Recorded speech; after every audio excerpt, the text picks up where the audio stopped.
Hello dear students, welcome back to my channel physics SPC. Heat transfer का एक question. If wavelength of maximum intensity of radiation emitted by sun and moon are 0.5 10 power minus के 6 metre and 10 power minus के 4 metre respectively, then the ratio of their temperature. चार choice रखी है।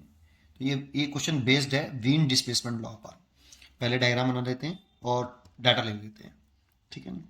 तो देखो, इसमें अगर हम ग्राफ बनाते थे वेवलेंथ में और स्पेक्ट्रल एमिसिव पावर में, ई लैम्डा जिसकी वैल्यू होती है D E over D lambda, इसे स्पेक्ट्रल एमिसिव पावर्स बोलते हैं, या इंटेंसिटी भी बोल देते हैं, इंटेंसिटी ऑफ रेडिएशन, ठीक है ना। इसको एक पर्टिकुलर वेवलेंथ के लिए, है ना। तो जैसे इसका जो ग्राफ बन के आता है कुछ इस तरह से बन के आता है बेटा।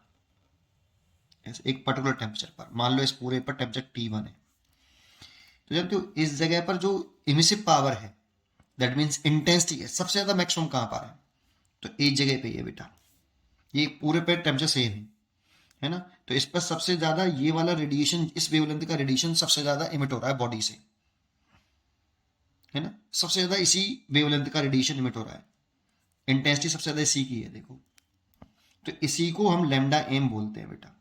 जैसे ये सन के लिए अगर लिख रहे हैं, ये सन के लिए लिख रहे हैं, तो ये सन का टेम्परेचर, ये लिख रहे हैं ना, wavelength of maximum intensity of radiation. तो इस जगह पर देखो इंटेंसिटी सबसे ज्यादा है, ये लेमडा M1 के लेता हूं। ये सन के लिए है, ये सन के लिए दे रखा है, कितनी वैल्यू है 0.5 10 की पावर माइनस के 6 मीटर, ये सन के लिए है ना।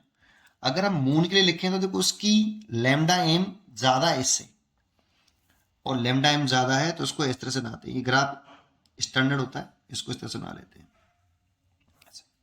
इसकी जो सबसे मैक्सिमम इंटेंसिटी है, इंटेंसिटी ऑफ रेडिएशन मैक्सिमम है, that means spectral emissive power सबसे ज्यादा है, वो इस वाले पॉइंट पर है। तभी तो मैंने उसको आगे बढ़ा लिया, क्योंकि वो क्वेश्चन में ज्यादा दे रखा है लेमडा M2। ये मून के लिए कितनी दे रखी है इसकी वैल्यू 10 की पावर माइनस के 4 मीटर, ये मून के लिए दे रखी है। तो देखो इसमें लेमडा M1 में और लेमडा M2 में ये बड़ा है, ठीक है ना। और इसके लिए हम टेम्परेचर लिख लेते हैं T2, ये मून के लिए लिख लिया, ठीक है। हमें से इन दोनों का टेम्परेचर का रेशियो पूछ रहा है। तो ये डिस्प्लेसमेंट लॉ होता है एक, वीन डिस्प्लेसमेंट लॉ। तो अकॉर्डिंग टू, ऐसा क्वेश्चन में बोला है maximum intensity of radiation emitted by, ऐसे नहीं, इसलिए ग्राफ ऐसे बनता है, बना लिया, जरूरत नहीं थी इसकी। According to Wien's displacement law, Wien's displacement law, ये वीन डिस्प्लेसमेंट लॉ कहता है कि लेमडा एम ये वो वेवलेंथ है जिसके करस्पॉन्डिंग इंटेंसिटी ऑफ रेडिएशन या स्पेक्ट्रल एमिसिव पावर मैक्सिमम होती है, ठीक है। उस वेवलेंथ को हम लेमडा एम बोलते हैं, है ना। तो lambda M proportional to 1 upon temperature, ऐसा रिलेशन होता है। तो lambda M implies that lambda M और टेम्परेचर का जो प्रोडक्ट है वो कांस्टेंट है, इसे बीन्स कांस्टेंट बोलते हैं बेटा। बी एक बीन्स कांस्टेंट है। तो अगर ऐसे दो के लिए लिखना चाहें तो हम ऐसे लिख सकते हैं लेमडा M1, ये सन के लिए था मेन, उसके लिए टेम्परेचर T1 माना था, और कांस्टेंट रहता है इसलिए लेमडा M2 और टेम्परेचर T2। मैंने वीन्स लॉ लगा दिया। अब हमसे T1 T2 का रेशियो पूछ रहा है, ये है ना, the ratio of their temperature. सन पहले बोला इसलिए सन का टेम्परेचर ऊपर रखेंगे, मून का टेम्परेचर नीचे रखेंगे, इसलिए लिख सकते हैं lambda M2 upon lambda M1।